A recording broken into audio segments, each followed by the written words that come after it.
Hello my champion. Ni ukuvuga ngo uyu munsi tugiye kureba kuri business nshyashya igiye kuronshinga yitwa Lipa Smart. Ni business nshyashya. Ni ukuvuga ngo igiye kugikorera mu bihugu bitandukanye. Ni ibihugu bitandukanye. Ni ukuvuga ngo hari Zambia.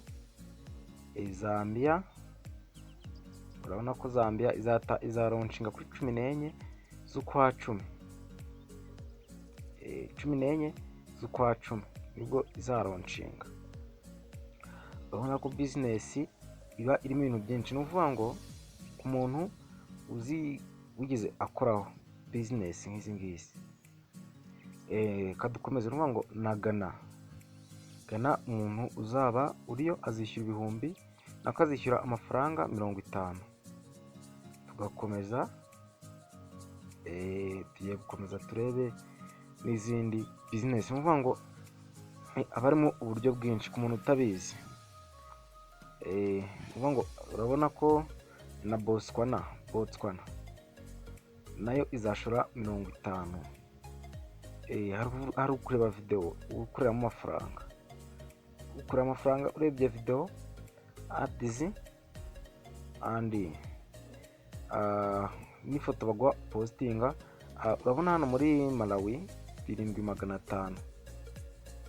ubwo weho nimba uri ready yuko twakorana no business tugakora team nini, uranyandikira kuri zino nimero 07.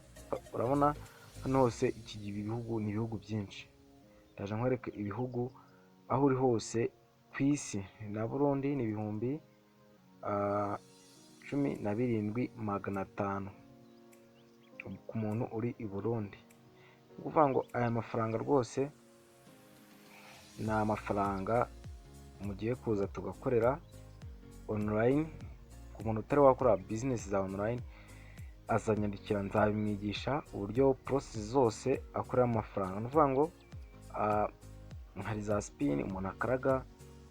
Then hano twagiye iwacu hano mu Rwanda, ku muntu uri mu Rwanda ni 2500. azashyiraho 2500. Noneho reka dukomeze. Urabona ko hano haba hari ibintu byinshi. Urabona ko bari kutwereka ibihugu 192 bindi. Ibihugu 192. Umva ko ari business yemewe n'amategeko kandi ku isi ikaba ikorana. Nta gihombo kizazamo. Weho tera intambwe unyandikire dukorane. Waba uyikora unyandikire dukorane, dukore team ifatika. Uvuga ngo ku muntu uzaza tugakorana neza, hazavamo n'ikintu rwose, hazavamo ikintu after business. Uvuga ngo business muze tuyikore, muze kabisa.